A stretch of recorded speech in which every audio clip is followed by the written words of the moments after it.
अस्सलाम वालेकुम मतीउल्लाह जान MJ टीवी और मेरे साथ अदील सरफराज और Zulqarnain Iqbal. Supreme court of Pakistan के सामने शाहराह दस्तूर पर बड़ी तेजी से डेवलपमेंट्स हो रही हैं सुप्रीम कोर्ट में। उधर साथ पड़ोस में पार्लियामेंट ने 27वीं आईनी तरमीम मंजूर की है, जिसके तहत वफाकी आईनी अदालत बन चुकी है। और वफाकी आईनी अदालत के हवाले से सदर ममलिकत ने 27वीं यानी तरमीम का जो बिल था उस पर दस्तखत भी कर दिए हैं। इस बात का इम्कान है कि आज किसी वक्त भी ये आईनी अदालत बाकायदा नोटिफाई हो जाएगी और कल वफाकी आईनी अदालत के जो जजेस हजरात हैं, 6 के करीब जजेस हैं जो कि तैनात होने हैं। एक चीफ जस्टिस हैं, उन्होंने हल्फ भी उठा लेना है। वो हल्फ क्या होगा? वो 27वीं आईनी तरमीम के तहत जो ताज़ा तरीन जो आईन पाकिस्तान है उससे वफादारी का हल्फ होगा। मगर सुप्रीम कोर्ट में यहाँ पे कुछ बड़ी डेवलपमेंट्स हो रही हैं। 27वीं आईनी तरमीम और वफाकी आईनी अदालत के हवाले से शदीद रद्द अमल भी आ रहा है। जस्टिस मंसूर अली शाह, जस्टिस अतर मिनल्लाह के खतूत तो चंद दिन पहले मंजर आम पे आ चुके हैं, मगर आज एक और मुअज़्ज़ज़ जज ने एक खत लिखा है चीफ जस्टिस याहिया अफरीदी को, जस्टिस सलाउद्दीन पंवर। उन्होंने इस खत में ये कहा है कि जो 27वीं यानी तरमीम के हवाले से मालूमात सामने आ रही हैं, उससे ये लगता है कि वक्त का तकाजा है कि सुप्रीम कोर्ट के तमाम 24 जजेस पर मुश्तमिल फुल कोर्ट का इजलास बुलाया जाए और जो 27वीं आईनी तरमीम में जो नई शिकें शामिल की गई हैं आइन के अंदर, उनका बगौर जायजा लिया जाए और या फिर लॉ कमीशन को कहा जाए कि इसके बारे में फुल कोर्ट को ब्रीफिंग दे। और इसके बाद आज फुल कोर्ट का इजलास तो कहीं उसका कोई आसार नजर नहीं आ रहे, मगर खबरें ये हैं जराए से कि चीफ जस्टिस याहिया अफरीदी ने कल फुल कोर्ट का इजलास तलब कर लिया है। और कल से मुराद ये है कि तब तक काम हो जाएगा, तब तक जो है सदर पाकिस्तान का दस्तखत शुदा 27वीं आईनी तरमीम का बिल भी आइन का हिस्सा बन जाएगा।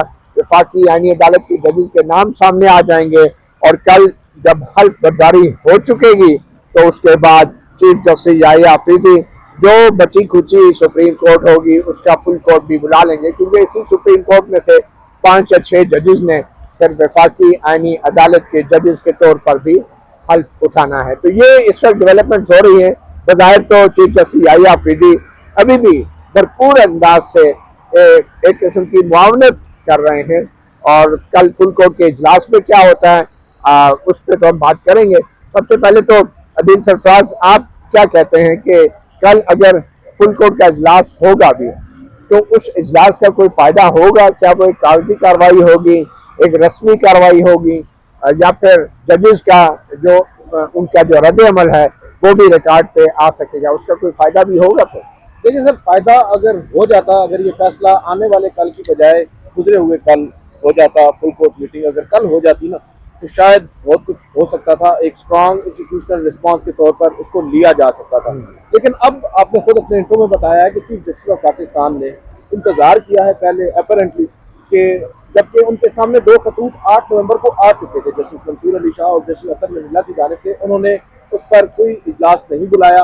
और अब जबकि पहले रोज सेनेट से, बाद अज़ा कौमी असम्बली से और फिर आज दोबारा सेनेट से जो तरमीम शुदा तो उसमें चीज़ें थी उनको तरमीम मंजूरी दे दी गई है, अब उन्होंने इजलास बुला लिया है। तो अपरेंटली यही होगा कि अब जबकि ये आइन का हिस्सा हो चुका है और अब सूरत हाल ये है कि 27वीं आईनी तरमीम के अंदर तो वादे कर दिया गया है कि आईनी तरमीम को किसी कोर्ट में चैलेंज भी नहीं किया जा सकेगा। तो इस सब के बाद सुप्रीम कोर्ट के ऑलरेडी हाथ बंधे होंगे। हाँ, मैं समझता हूँ 26वीं आईनी तरमीम के रहते भी अगर ये इजलास 2 या 3 रोज पहले बुला लिया जाता तो बहुत कुछ था जो बदल सकता था, मगर शायद टाइमिंग बहुत ज्यादा इंपॉर्टेंट है। चीफ जस्टिस अगर चाहते तो वो तुर्की भी जा सकते थे, उन्होंने अपना तुर्की का दौरा मौखर कर दिया है इस वक्त के आज इस मीटिंग के बुलाने के फैसले के हवाले से। तो मैं समझता हूँ कि देर कर दी है और बहुत ज्यादा देर कर दी है। जैसा कि आप बता रहे हैं कि अब कल ओथ भी है उन जजेस साहबान का जो फेडरल कॉन्स्टिट्यूशनल कोर्ट के लिए मुंतखब हुए हैं, अब वो वहां पर जाएंगे या यहाँ पर बैठेंगे? अब क्या वो सुप्रीम कोर्ट की फुल कोर्ट का हिस्सा अपने आप को मानेंगे आज के बाद से या नहीं मानेंगे? यही बड़ा इंटरेस्टिंग। और फिर हम ये भी देख रहे हैं कि कुछ रोज से ही खबरें आ रही थी, इतलात आ रही थी कि सभी जजेस साहबान ने आपस में मुशावरत भी की है कि अब उनके पास क्या ऑप्शन है तो इतलात यही है कि जजेस साहिबान सीरियसली कंसिडर कर रहे हैं, रिजाइन करने को हो सकता है। कितने जजेस हैं?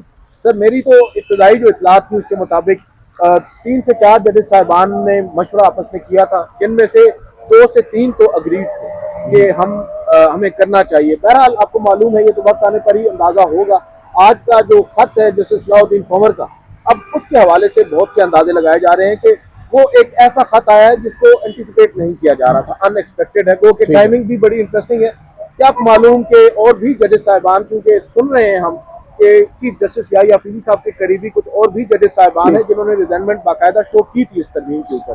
बारन जी, आपने कहा कि चीफ जस्टिस याहिया अफरीदी मुझे कहते हैं कि मेरे कत्ल के बाद उसने जफा से तौबा, तो मुझे मुनीर न्याजी का कहते हैं ना कि हमेशा देर कर देता हूँ मैं, मगर अब की बात जो चीफ जस्टिस याहिया अफरीदी बज़ाहिर देर कर रहे हैं, तो उसकी वजह ये नहीं है कि उन्होंने अपना रैंक, ओहदा या टाइटल तो बचा लिया बतौर चीफ जस्टिस ऑफ पाकिस्तान, और अपने हवाले से आइन के अंदर एक शिक डलवा ली कि कम से कम इन चीफ जस्टिस के होते हुए यही चीफ जस्टिस ऑफ पाकिस्तान होंगे। और शायद इसीलिए अब वो फुल कोर्ट का इजलास बुलाने में भी उनको कोई मजायका नहीं है।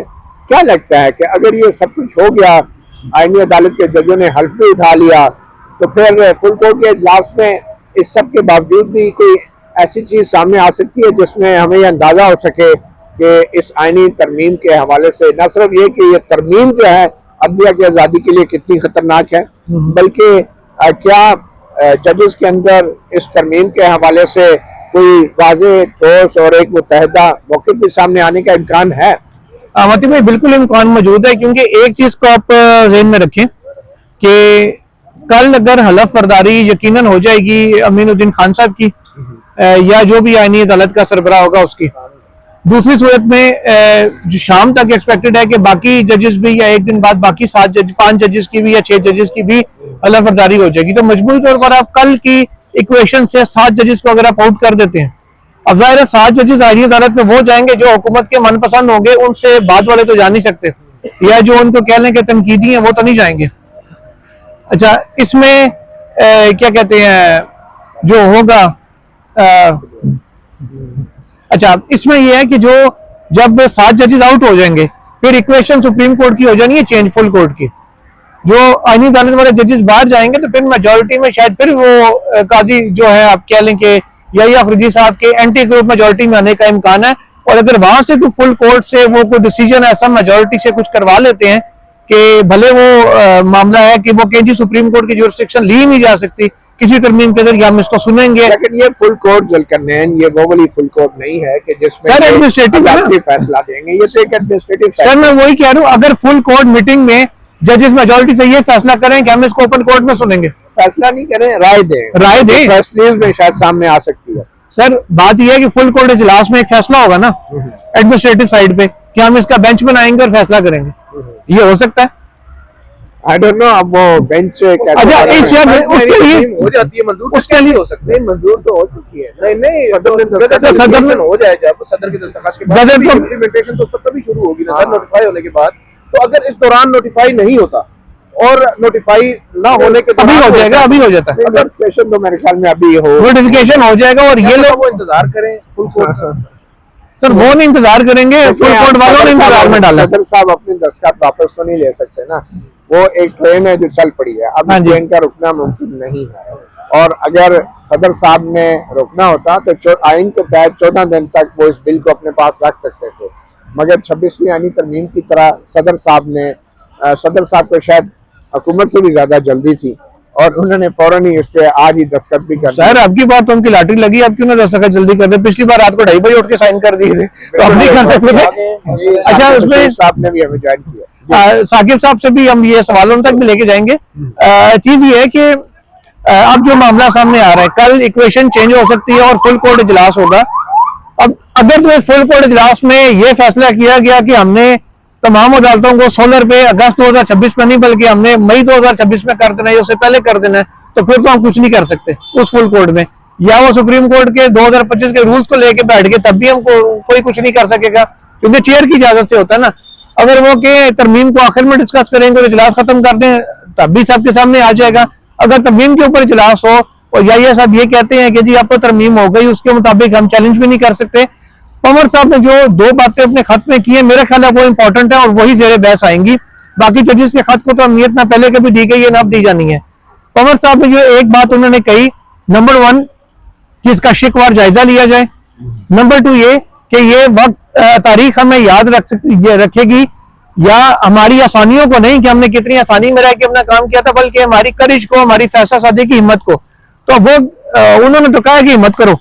अब देखते हैं कि कल कितने जजेस नंबर 1 फुल कोर्ट में बैठते हैं, नंबर 2 कि कितने जजेस हिम्मत दिखाते हैं। चलिए, ये बड़ी एक आम बात होगी। साकिब रशीद ने हमें ज्वाइन किया है। साकिब रशीद साहब, आप भी इन डेवलपमेंट्स को बड़े करीब से देख रहे हैं। सुप्रीम कोर्ट में तो अगर कल फुल कोर्ट का इजलास होता है तब बहुत कुछ हो चुका होगा। तो कहते हैं बहुत सा पानी पुलों के नीचे से बह चुका होगा। आईनी अदालत के जजेस हल्फ उठा चुके होंगे और आईनी तरमीम भी नोटिफाई हो चुकी होगी। तो फुल कोर्ट के अंदर जस्टिस सलाउद्दीन पवर का जो खत है, ये बड़ा ही एक किस्म का सरप्राइज था बहुत से लोगों के लिए। कुछ लोगों की ये राय है कि शायद जस्टिस सलाउद्दीन पवर साहब को ये महसूस हुआ कि उनको मुशावरत के अमल में शामिल नहीं किया गया। और ये जो खबरें चल रही थी कि जस्टिस के आगा जो है सिंध हाई कोर्ट से उनको आईनी अदालत में लाया जा रहा है, तो जस्टिस सलाउद्दीन पवर को शायद महसूस हुआ कि उनको बाईपास किया जा रहा है। मगर एनीवे कोई भी वजह हो सकती है। आपको क्या लगता है कि जो जस्टिस सलाउद्दीन पवर ने एक बड़ी अहम बात की है कि और कुछ भी नहीं अगर कर सकते तो कम से कम इस तरमीम के हवाले से अपना एक मुश्तरका मौक़िफ़ तो सुप्रीम कोर्ट का आना चाहिए। तो आपको लगता है कि कोई मुश्तरका मौक़िफ़ आएगा? पहली बात तो ये है कि हुकूमत जो है वो बहुत तेज़ी में लग रही है और मेरा ये ख्याल है रात को ही गज़ट भी हो जाएगा। और मुझे तो ऐसे लगता है कि चीफ जस्टिस वफाकी आईनी अदालत का तकर्रुर भी हो सकता है, नोटिफिकेशन आ सकता है। फिर ये भी मुमकिन तौर पर वैसे तो बताया जा रहा है कल शाम को जो चीफ जस्टिस वफाकी आईनी अदालत का हलफ है, लेकिन वो भी मुमकिन तौर पर अगर सुबह हो जाए, जजेस भी वो हलफ उठा लें। मतलब अगर कल फुल कोर्ट जो है वो जाजा साहब ने बुलाई है, वो बहुत देर की है उन्होंने। और मुझे तो ऐसे लगता है कि वो जो शहबाज शरीफ साहब ने कहा कि सहूलतकारी उन्होंने हमें दी है, सहूलत फराम की है उन्होंने मुकम्मल तौर पर। मुझे तो ये भी सहूलत मुआवनत कह रहे चले, मुआवनत कह लें जी, सहूलतकारी थोड़ा सा ज़्यादा सख्त ऑब्वियस हो जाता है। जी जी, नहीं लगा सहूलत तो मिली नहीं, सहूलत दी उन्होंने बिल्कुल। वो उन्होंने मेरे ख्याल में जो एक्सपोज किया या फौजी साहब जो एक चोर रास्ते से हुकूमत के साथ कहीं राब्ते में थे, अटॉर्नी जनरल, वजीर कानून, या जिसके जरिए भी जो चीजें भी ट्रांसफर वाले मामले में, जी जैसे ट्रांसफर वाले मामले में जिस तरह थे, बाद में वो एक्सपोज हुए। तो अब मामला ये है कि मुझे तो ये भी ऐसा लगता है कि वो हुकूमत से हो सकता है राब्ते में हो, ये कहें कि मुझे बहुत प्रेशर आ रहा है, बहुत प्रेशर आ रहा है, जज ये वो प्लान ठीक कह रहे हैं, आप इस तरह करें ना, हम बुलाते हैं कल जुम्मा नमाज के बाद ये फुल कोर्ट, और उसके बाद जो है वो नमाज से पहले कर लें। नमाज से पहले का मतलब ये है कि 11 बजे होगी, क्योंकि 12 बजे होगी तो फिर भी मसला होगा। 11 बजे 11:30 बजे कर लें, तो उससे पहले अगर वो बैठ जाएं, वो कर लें। सुप्रीम कोर्ट अगर आईनी अदालत बन चुकी हो, जज तैनात हो चुके हों, सुप्रीम कोर्ट टूट चुकी हो, तो क्या वो जज बैठेंगे? सबसे आम सवाल तो मेरी नजर में ये है कि जिन जजेस को वफाकी आईनी अदालत का जज हुकूमत लगा चुकी होगी, और यकीनी तौर पर लगाएगी, क्योंकि उनके लिए भी डू और डाई मतलब सिचुएशन है, अगर वो लगा चुकी होगी, क्या वो जज जो आईनी अदालत में करर होगा वो जब वो इस फुल कोर्ट में बैठेंगे? डिपेंड करता है ना, अगर फुल कोर्ट हल्फबरदारी से पहले होती है तो बैठेंगे, हल्फबरदारी के बाद नहीं। मैं ये कह रहा हूँ कि अगर वो जजेस का तकर्रुर होता है, चीफ जस्टिस का तकर्रुर होता है, यकीनी तौर पर हुकूमत ने उनकी मर्जी, मंशा, उनकी राय लेकर उनको तकर्रुर कर रहे हैं। ऐसा नहीं है कि जनाब बगैर राय के उनका तकर्रुर हो रहा होगा। जब राय लेकर तकर्रुर कर रहे होंगे तो वो हलफबरदारी से पहले हो बाद में वो मैटर ही नहीं करता, वो नहीं बैठेंगे। मैं 100% इस पे मेरा यकीन है। जिस तरह के हालात हमने देखे हैं, डेफिनेटली जिनके नाम पहले से फ्लोट कर रहे हैं हुकूमत के पूरी, तो 3 ही है, मतलब 3 है या 4 हैं, जो भी हैं, लेकिन कहने का मकसद ये है कि वो लोग जो वफाकी आईनी अदालत के जज बन चुके होंगे वो फुल कोर्ट में नहीं बैठेंगे। तो वो सिचुएशन ये बन जाएगी कि आप जो है वो बाकायदा अदालत है, आप जो मर्जी करें, फुल कोर्ट बैठाएं, जो मर्जी करें। मेरी नजर में तो यही सिचुएशन लग रही है। बात ये है ना कि ये जो आईनी अदालत में जजेस जाएंगे सुप्रीम कोर्ट से, चाहे 3 है या 4 हैं, इनमें एक खास चीज जो देखने वाली होगी कि ये वो जजेस होंगे, कम से कम 3 या 4 जजेस, जिन्होंने मखसूस नशिस्तों के केस में हुकूमत को सहूलतकारी की, उनको इजाफी नशिस्तें दी, जिसकी मदद से हुकूमत की 2/3 अक्सरियत हुई, जिसकी मदद से 26वीं यानी तरमीम भी आई, 27वीं भी आई और अभी 28वीं भी आएगी। तो ये जजेस तो डेफिनेटली बड़े खुशी जाएंगे अपना इनाम कराम लेने के लिए अपनी खिदमात का जो उन्होंने मखसूस नशस्तों के केस में फैसले की सूरत में इस हुकूमत को अच्छा, मैं इस्तेमाल मजीद साहब करती वैसे आपकी बात जो है वो बहुत मादरत के साथ काट रहा हूँ। फर्ज करें कल जो है फुल कोर्ट है उसमें 15 जज जो है वो आते हैं, 15 से जायद करते हैं, चलें 18 आते हैं, वो जज ये फैसला करते हैं हम इसको देखेंगे, वो फुल कोर्ट साइड पे जुडिशल साइड पे बैठ जाते हैं, वो मुअत्तल कर देते हैं। अगर वो कल मुअत्तल करेंगे, वफाकी आईनी अदालत अगर परसों बैठ जाए तो वो इनका फैसला अगर मुअत्तल कर दे तो फिर क्या होगा? मेरा ये ख्याल है चीफ जस्टिस याहिया अफरीदी के बगैर तो ये जजेस बैठ ही नहीं जी। सकते, और चीफ जस्टिस याहिया अफरीदी जब तक कॉज नहीं निकालते या जो कमेटी है मैं फिर भी बनाती है, मैं फिर भी assume कर रहा सजाद हूँ अली शाह वाला कि फैसला हो situation- सकता है कि अगर 7-8 जजेस हैं वो अपना बेंच खुद लगा लें और बैठ के वो एक ऑर्डर जारी कर दें, जानते बूझते हुए कि मसाइल होंगे, तो कम से कम एक वाज़ेह तक़सीम तो नजर आ जाएगी ना। सजाद अली शाह के केस में क्या हुआ, उसमें भी कौन सा चीफ जस्टिस ने बेंच बनाया था? उस वक्त आईनी अदालत की नहीं थी। उस वक्त आईनी अदालत की है हट के भी मैं कह रहा हूँ कि बेंच बना के क्या कोई जजेस खुद बिल्कुल से बैठ बात के है। प्रोसीड कर सकते हैं किसी लेकिन सर मामले ये मौका तो 26 आईनी तरमीम के ऊपर था, उस वक्त इन जजेस साहिबान ने उसे अवेल नहीं किया, तो अब हम कैसे सजाद अली शाह वाली इक्वेशन यहाँ पर लेकर आ सकते हैं? लेकिन एक चीज़ है, ये साकिब साहब ने जो बात की है, लेट्स से ये कल को बुला लेते हैं यहाँ पर एक बेंच के सामने मुकर्रर करने का कह देते हैं, दूसरी जानिब फेडरल कॉन्स्टिट्यूशनल कोर्ट है वो अब ऊपर है सर, उसके फैसले का इतलाक इन पर होता है, इनका उन पर नहीं होता, वो आकर इनके फैसले को अंडू कर देंगे। लेकिन बात यह है कि जब वो मती साहब एक और भी चीज देखें, जब वो सस्पेंड कर देंगे 27वीं तरमीम को, तो फिर सभी कॉन्स्टिट्यूशनल कोर्ट तो उनकी नजर में तो वो एग्जिस्ट नहीं कर। लेकिन मसला ये है कि मती भाई मुमकिन नहीं है ये, मैं आपको बताऊं सजाद अली शाह साहब के टाइम में ये हुआ था कि रजिस्ट्रार ऑफिस को कहा गया था कि जी डायरेक्शन जारी की गई थी कि आप कागज निकालें, उन्होंने निकाल दी। अब ये देखें जिस तरीके से कोर्ट के अंदर पैकिंग हुई है ना, अब मामला क्या है कि रजिस्ट्रार ऑफिस से जो डीजी जुडिशियल विंग है उन्होंने लिस्ट निकालनी होती है अब नए जो तरमीम चल रही है उसके मुताबिक, उसके फिक्सेशन के, और ये सारे जुडिशियल विंग के सरबराह इस वक्त वो हैं जो जिनके पास इजाफी चार्ज है, वो सेक्रेटरी है या अफरीदी साहब के, वो अपनी ब्रांच से ये लिस्ट ही नहीं निकलने देंगे, तो ये 8 जज कहां से कागज निकाल के अपनी क्या करेंगे? बैठ जाएंगे ना कोर्ट में, जब बैठ जाते हैं वो लिस्टों को नहीं देखते हैं। मेरा नहीं ख्याल जब जजेस साहिबान बैठ जाएंगे ना, वो एक जुडिशियल साइड पे बैठेंगे ना, एडमिनिस्ट्रेटिव फिर वहां पर माने नहीं रखती कागज लिस्ट है या नहीं, वो वहां पर एक कागज सर वो लिख देंगे कि ये जज है, ये बेंच है, ये बैठ। सर अमला ही नहीं होगा उनके पास, सर अमला आ जाएगा सर नहीं, इसको अमला भी छोड़े, नहीं होगा, 3 नवंबर को कौन सा हमला था, छोड़े इस बात को, जजेस भी कोई थे नहीं थे, लेकिन अगलों ने स्टैंड लिया, ठीक है ना। 3 नवंबर 2007 को जजमेंट जारी हुई, ऑर्डर लेकिन पब्लिक मतलब को ये मीडिया में आया। मतीउर जान साहब आप ये कह रहे हैं कि जब ये सस्पेंड कर देंगे तो वफाकी आईनी अदालत गोया कि वो गैर मौसर नहीं, वो तो कंटिन्यू करेंगे, वो रोक नहीं सकता। फर्ज करें वो कंटिन्यू करते हैं और वो सस्पेंड इनका ऑर्डर लेकिन एक क्राइसिस क्रिएट हो सकता तो है। वो इम्प्लीमेंट किसने करना है? वो हुकूमत ने करना है, वो जो है वो सुप्रीम कोर्ट ने करना है, या वो इम्प्लीमेंटेशन कैसे होगी? गवर्नमेंट तो उनका ऑर्डर मानेगी, वो कहेगी ये कौन है, ये तो बहरहाल मेरे ख्याल में कल तरमीम हो चीफ चुकी है। जस्टिस याहिया अफरीदी का तो एक ही मौक़िफ़ होगा कि हमने आइन के दिफा का हल्फ उठाया हुआ है, और आइन वो है जो पार्लियामेंट बनाती है, और जो पार्लियामेंट उसमें अगर तरमीम कर रही है तो हम उस आइन के ताबे हैं, और हम कोई नई चीज ऐसे नहीं कर आइनी सकते। मौक़िफ़ है अब सर। ये चीफ जस्टिस याहिया अफरीदी एक और भी काम हो सकता है, या अफरीदी साहब कल ये भी कह सकते हैं, देखिए बहुत से कंसर्न्स आपके हैं वो मेरे भी हैं, I am with you on हाँ, इट, वो साथ स्टार्ट में से करते हैं। स्टार्ट विद से करेंगे, साथ ये भी कह देंगे कि मैं, नहीं आएगी। साथ ये भी कहेंगे, वो सुने सुने सुने सर पूरी बात सुने, साथ उन्होंने कहना है कि जी I am in touch with them through attorney general, वो प्राइम मिनिस्टर ने on the floor of the house भी कह दिया कि मेरा राब्ता है उनसे, तो तारीफ को छोड़ें, वो मुझे जरूरत नहीं है, लेकिन वो अब 28 में हम बहुत सी सेटिंग कर रहे हैं, जो चीजें कुछ गई हैं वो वापस आएंगी, होल्ड योर हॉर्सेस, यकीन रखें अल्लाह खैर करेगा, उसके बाद इजलास खत्म हो जाएगा। बात तो ये है कि याहिया अफरीदी साहब को बिल्कुल अपने आप को क्लियर करना चाहिए, जो हुकूमत ने कहा है मुआवनत दी है इन्होंने, Yes. इन्होंने कौन से चोर रस्ते से ये मुआवनत दी है? नंबर 2, क्या इन्होंने जो सुप्रीम कोर्ट बार एसोसिएशन के सदर या उनका जो वफद मिला था, या अटॉर्नी जनरल या वजीर कानून का कोई बंदा कि जिसके जरिए इन्होंने कहा हो कि मुझे टाइटल चाहिए, ये दोनों उन्होंने उनको क्लियर करना चाहिए। तीसरी नंबर पर बात यह है, जैसे याहिया अफरीदी साहब जो है वो तारीख में दफन हो जाएंगे, वो इस इदारे के सरबराह हैं, उनको उन्होंने एक डिसीजन लेना है, ये जो उनके पास होता है ये आज नहीं तो कल खत्म हो जाएगा।